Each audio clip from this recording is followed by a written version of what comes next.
Joining us now on stage, NRA spokesperson Dana Loesch, who was there last night. Fox News contributor Katie Pavlich, Fox News correspondent at large Geraldo Rivera. Thank you, appreciate it. Good job. Nice to see you. And Dan Bongino. What's up, bro? Good to see you, man. Hey, homie. Grab a seat, grab a seat. Got your water. Got this. Ah, this is great. First, I want to say I obviously didn't watch because they're on at the same time, but I watched later. And number one, you did a phenomenal job under the most difficult circumstances. I got to give you. Bring us behind the scenes. You were called a murderer. Burn her. What else? Yeah, well, let me set the stage for you. And first off, I want to say that it's hard to be a teenager. It's hard being a grieving teenager. And it's hard being a grieving teenager who's being exploited by a media and made to grieve or asked to grieve publicly on a national stage.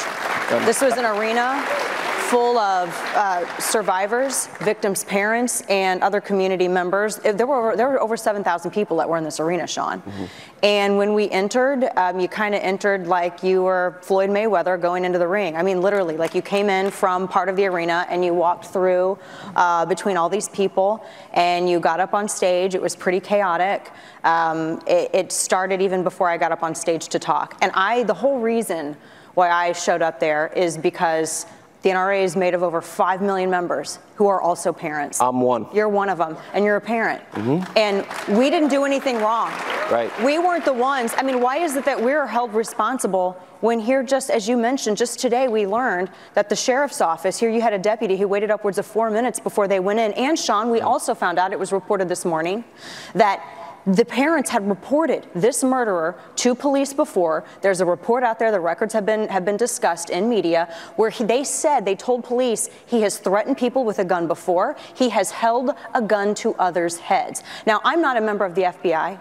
I'm not a member of law enforcement. I love what they do. I appreciate what they do. You're not doing this because you're being paid either. You do. I've been a Second Amendment supporter and an NRA lifetime member for a long time. That was a cheap shot. That was a cheap shot by the sheriff because he's trying to cover his backside. Point of view, that's fine, but what he did was wrong. It was wrong, and he has questions to answer. All right, let me ask you one quick question, because we have you for 2 segments, which is great. What other names were you called while you were on that stage? I was called a "See you next Tuesday." They said burn her, murderer. I heard a lot of murders, and then they tried to.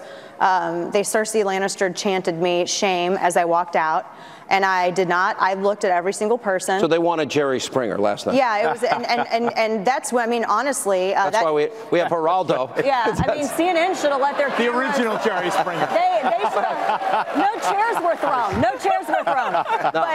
But that's when CNN should have let their cameras go because that was the money shot that they wanted. I'm sure, right? But people try to rush the stage. There was a woman who rushed the stage. That's scary. And at one point, Jake Tapper turned and looked at me and said, "Do you have an escort? You need to get out of here right now. You have got to get out of here right now."